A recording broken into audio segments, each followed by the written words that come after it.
Japan Pot 100, the young American employee hired as a specialist is not interested in learning as a broad range of things about the company as the young Japanese employee, who is more of a generalist. A Japanese employee who knows he will be kept retrained in the mid-career is less likely to worry about the innovation and resist technological change. Feather breeding and reluctance of the American workers to be flexible in performing various jobs in company are problems for American industry.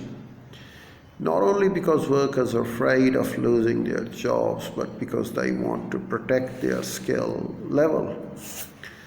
The Japanese workers concerned about the long-range future of his company eagerly seeks technological change, and because his status and future is less related to a special skill level, he is more willing to perform miscellaneous tasks and to assist fellow workers in different tasks as the need arises. The employer gets fuller and more flexible use of the employees, and employees find the varied work less monotonous than their American counterparts who stick to the same work. Like paternalistic craft structure in pre-modern America, Europe, and Japan, the large modern Japanese company is committed to the whole individual and not simply to the task-related part of the individual. Alfred Sloan once boasted that the General Motors continued to pay dividends to the stockholders right through the Depression, even though it had to lay off workers.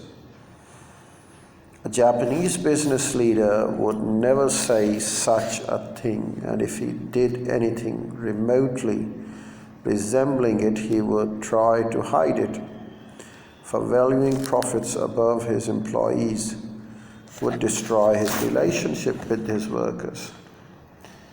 The primary commitment of a Japanese firm is to its stockholders, but to its employees.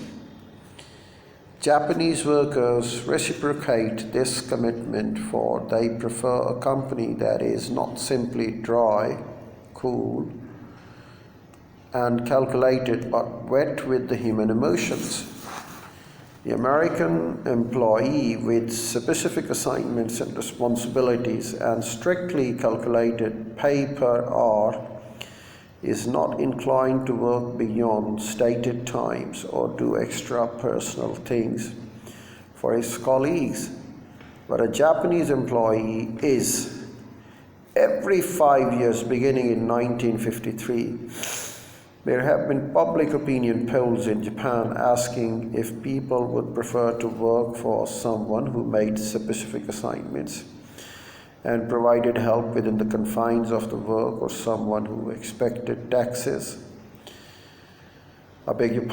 Someone who expected extracts beyond specific assignments but was prepared to offer personal help beyond the regular rules. The Japanese public, by a substantial majority, consistently prefers the supervisors who has personal relation going beyond the work requirements. Americans overwhelmingly prefer the opposite. Even without company-sponsored activities, employees find time in the evenings or on the weekends to have good time with one another without work in front of them. They often socialize on the way home from the work. In many companies with a 5 or 5 and half day,